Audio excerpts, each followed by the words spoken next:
The top 200 meters of the ocean is a warm, sunlit layer where billions of tiny plankton perform photosynthesis.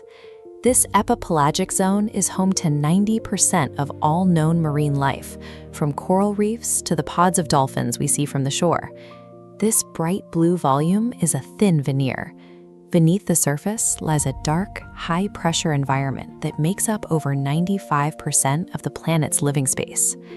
Understanding how our world actually functions requires leaving the surface behind and traveling straight down into the darkest rooms of our planet. If you were to drop Mount Everest into the Challenger Deep, the mountain's peak would be completely submerged under 2 kilometers of water. We have visually documented more of the cratered surface of the moon than we have of the dark, liquid basins covering our own planet.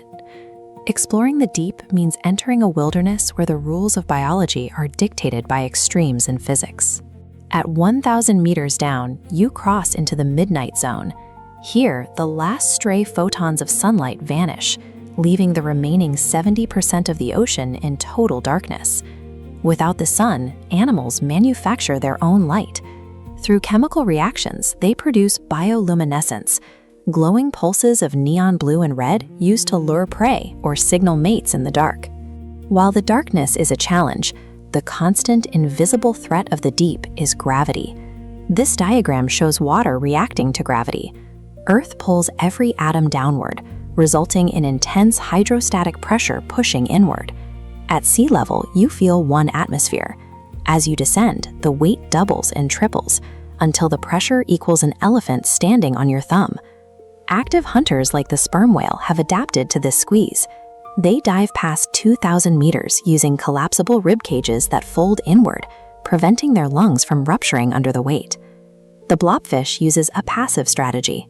Its body is made of a jelly-like substance slightly less dense than the water around it, allowing it to float over the sea floor without spending any energy to maintain its shape. Gravity dictates the blueprints of the deep. To survive here, biology must abandon soft tissues and engineer structures capable of withstanding the relentless inward push of the water column. Below 6,000 meters, you enter the hadal zone. In these deep trenches, the absence of sunlight means there are no plants to form the base of a food chain. Marine snow provides the only source of nutrients. It is a slow-motion shower of organic material and dead plankton, drifting down from the sunlit surface miles above. Because this food source is incredibly scarce, animals in the trenches evolved extremely slow metabolisms to survive long periods between meals. This leads to deep-sea gigantism. Large crustaceans, like the giant isopod, grow to massive sizes to store energy more efficiently in the cold, dark environment.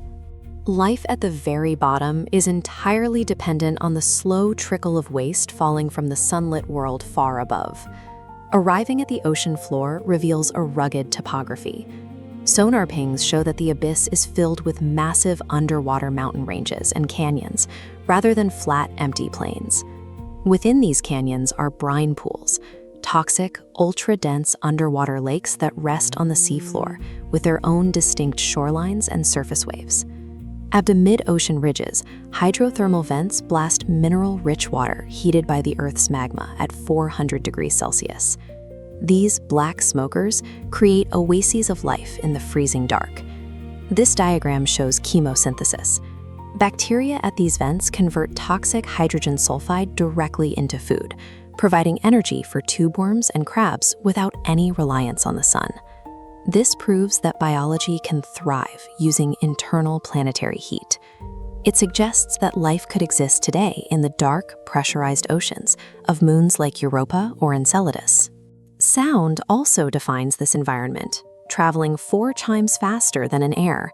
We can monitor the shifting of the Earth's crust by listening to the low-frequency groans of the seabed from thousands of miles away. Reaching these depths requires extreme engineering, such as the Trieste pressure sphere. These thick-walled vessels allow humans to witness the abyss while staying protected from the massive weight of the water.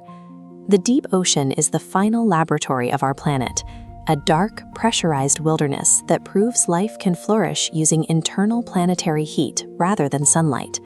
Exploring it allows us to see how biology functions at its absolute physical limit,